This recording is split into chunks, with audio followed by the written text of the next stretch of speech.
বাজার হয়ে উঠল সুপার শপ। আপনি এ বাজারে ঢুকে যা কিছু কিনতে চাইবেন তার সবই পাবেন। মাছ, মাংস, চাল, ডাল সহ নিত্য প্রয়োজনীয় পণ্য থেকে শুরু করে আলপিন, লাটিম, খেলনা, জামাকাপড়, প্রসাধনী সামগ্রী সবই পাওয়া যাচ্ছে এখানে। এমনকি দা বটিও।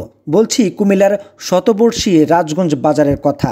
জনশ্রুতি আছে যে কেউ রাজগঞ্জ বাজার থেকে খালি হাতে ফেরেন না। এ বাজারে প্রবেশের জন্য মোট 10টি গেট আছে। প্রায় 1 বর্গ কিলোমিটার জুড়ে গড়ে ওঠা বাজারটিতে প্রায় 1000-এর বেশি দোকান রয়েছে। কাকডাকা ভোরে শুরু হয়ে গভীর রাত পর্যন্ত চলে বেচাকেনা। তবে সকালের দিকে ক্রেতাদের ভিড় থাকে বেশি। খুচরা ও পাইকারি দুই ধরনের ব্যবসায়ী হয় এখানে। আর ব্যবসায়ীরা প্রজন্মের পর প্রজন্ম ধরেই ব্যবসা করছেন, অর্থাৎ পারিবারিক ব্যবসা চালিয়ে যাচ্ছেন। ইতিহাসবিদরা জানালো 1700 বছর আগে গুপ্ত যুগ থেকে কুমিল্লায় ব্যবসা বাণিজ্যের প্রসার ঘটতে থাকে।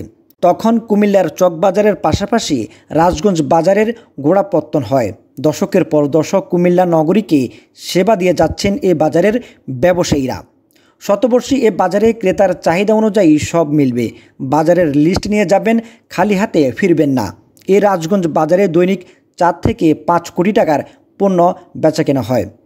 সবজি, মাছ, মাংস ও প্রসাধনী ছাড়াও এই বাজারে মিলবে হরেক রকমের প্লাস্টিকের খেলনা।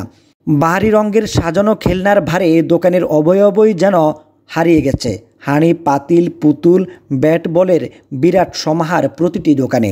প্রায় হারিয়ে যাওয়া লাটিমের দোকানের দেখাও মিলল এখানে।